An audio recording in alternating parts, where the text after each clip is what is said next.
To the syntax module. In this module, we look at how sentences are put together, what are the bits and pieces that make up a sentence, and what rules govern the creation of sentences. The study of sentences and their internal structure is called syntax. In recent years, since Chomsky wrote his seminal Syntactic Structures in 1957, theoretical syntax has been the most active branch of linguistic research. Chomsky founded the theory called generative grammar, but there are other theories that also try to account for syntactic structure. And there's a lot of controversy about how exactly things are organized in our mind, exactly how language is organized in our mind. In this class, we won't adhere to any particular theoretical framework, but we'll look at how sentences are structured.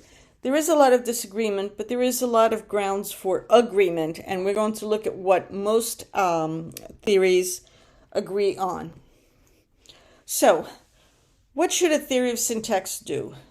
Well, a theory of syntax will produce all the sentences of a language that a native speaker would produce, but no sentence that a native speaker of the language would reject as unnatural or ungrammatical.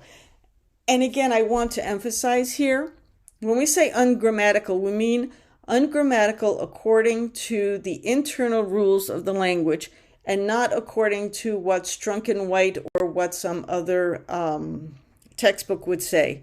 Okay? Native speakers know how their language works, and they use the language according to the rules of the language. Anyway, the theory of syntax should do this with as few mechanisms as possible, the grammar with the fewest rules as best, simply because storage space in the brain is at a premium. If you want something that is too complicated, it's going to be too difficult for people to learn. Let's look at this following passage. Okay, the Klignitsch-Megler chudled to himself as he begurped down the Wenzel. A Plukant Niefel zooged him, Wesley Irmiring to him. She shamfled a beggy dimsel until he trefoppled, and then she coomed so he wouldn't be Zandrick. So, okay, yeah, that's kind of goofy. Take your time, read it again. Not a big deal. Okay. Would you describe yourself as Klignant? What is a Niefel? What does begurp mean? How do you zoog? What's the beggiest thing in this room? Which is worse, being Predstant or Zandrick? Really, which one's worse? Can you answer any of these questions? Chances are probably not, and there's good reason for it. Now, let's look at the passage again and see if you can answer the following questions. So let's read this. The Klignitsch-Megler chudled to himself as he begurped down the Wenzel. A Plukant Niefel zooged him, Wesley Irmiring to him. She shamfled a beggy dimsel until he trefoppled, and then she coomed so he wouldn't be Zandrick. Can we answer the following questions? What kind of Schmegler is he? Well, he's a Klignitsch-Megler. What is he doing? Well, he chudled to himself as he begurped. Oh, he's begurping. He's begurping down the Wenzel. Okay, where did he begurp? Oh, down the Wenzel. Who is Plukant?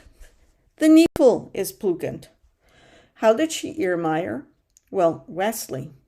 What did she shamfle? She shamfled a beggy dimsel. When did she stop? Well, when he trefoppled. And why did she coom? Well, she didn't want him to be Zandrick. Well, why can you respond to the second set of sentence but not the first set? Well, the first set of questions focused on definitions, but these are nonsense words. We made them up. So there is no semantic content. We have no idea what these things are.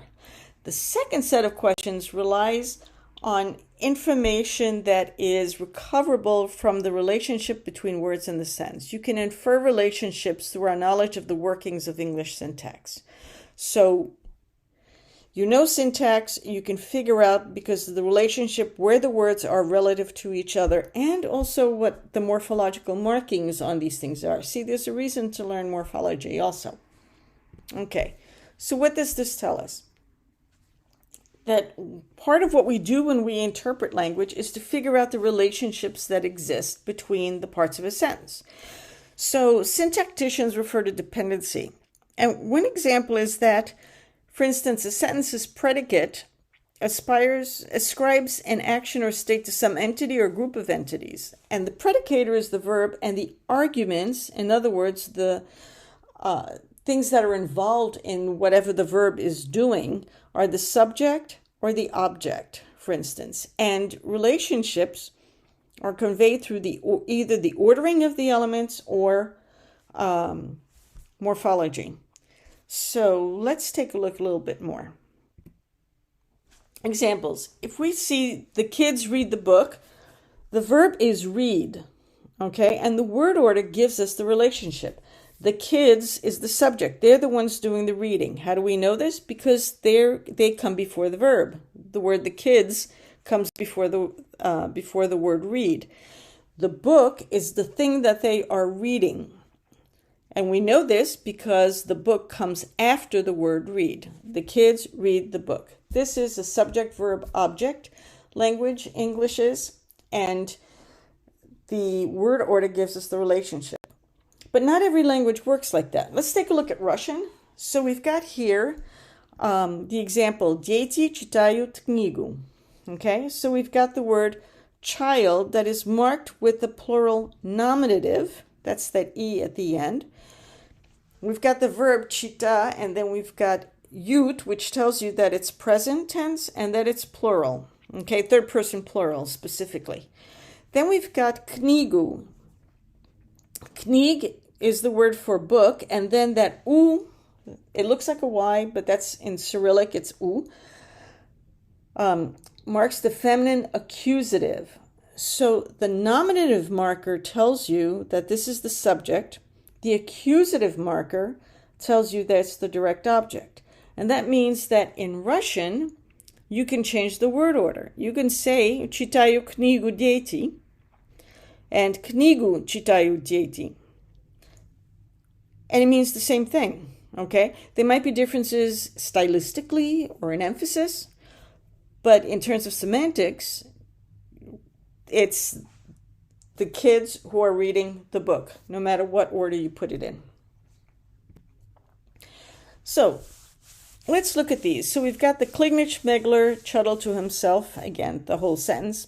You don't know what the words mean, but you could probably figure out the lexical categories. So we know that nouns are Schmegler, Wenzel, Niefel, and Dimpsel. Verbs are chuttled, begurb, zug, Irrmeyer, Schamfel, Trefapel, and Kuhn. And the adjectives are Klinik, Plukant, Beggy, and Zandrik.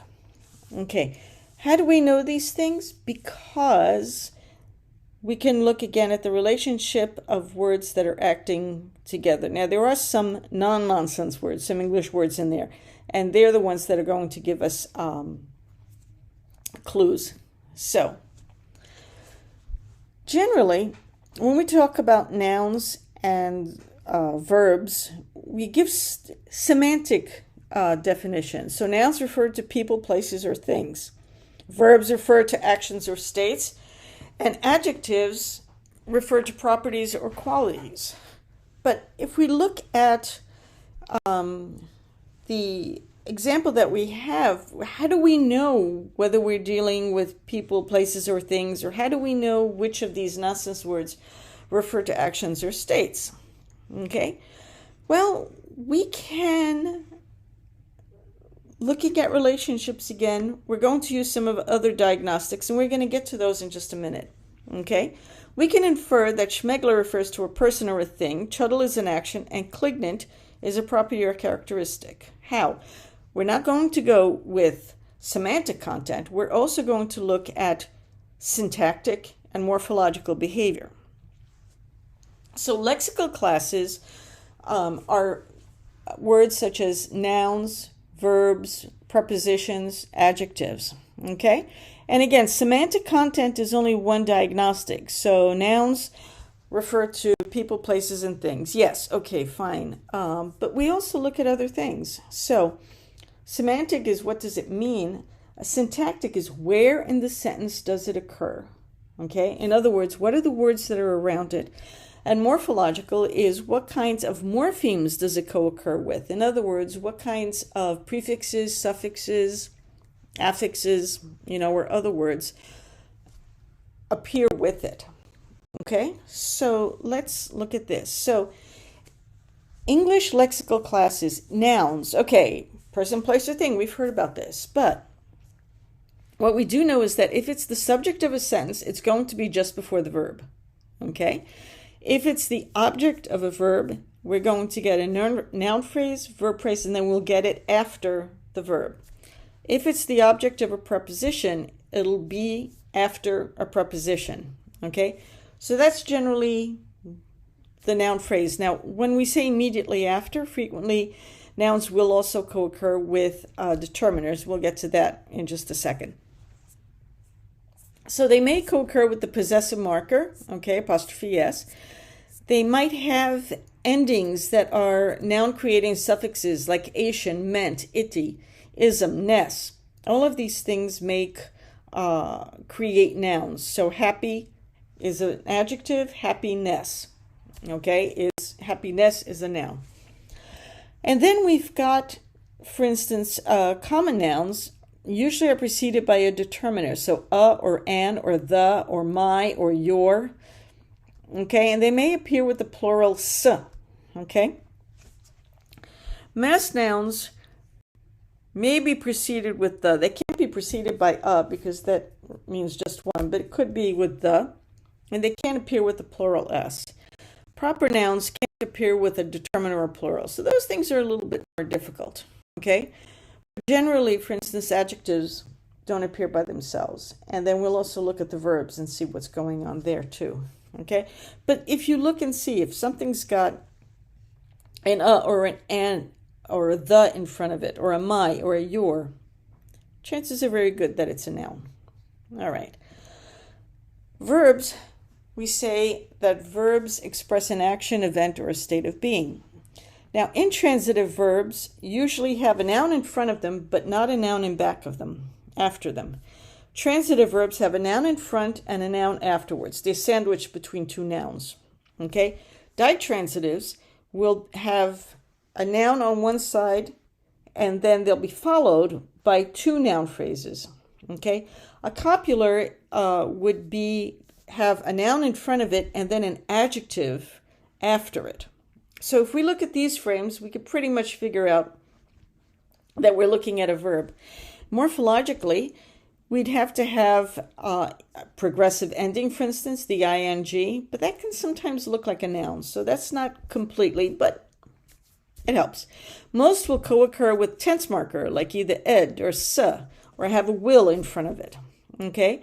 And then we've got verb creating suffixes. If the word ends in "is" or "if-I" or "n", then we know that we're dealing with a verb. And we can apply the same test now to adjectives, for instance.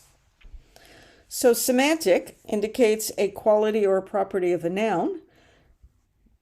Syntax, it can appear in the phrase between a determiner and a noun. That's where an adjective is going to be, between the determiner and the noun. Morphologically, it can co-occur with the adverb very.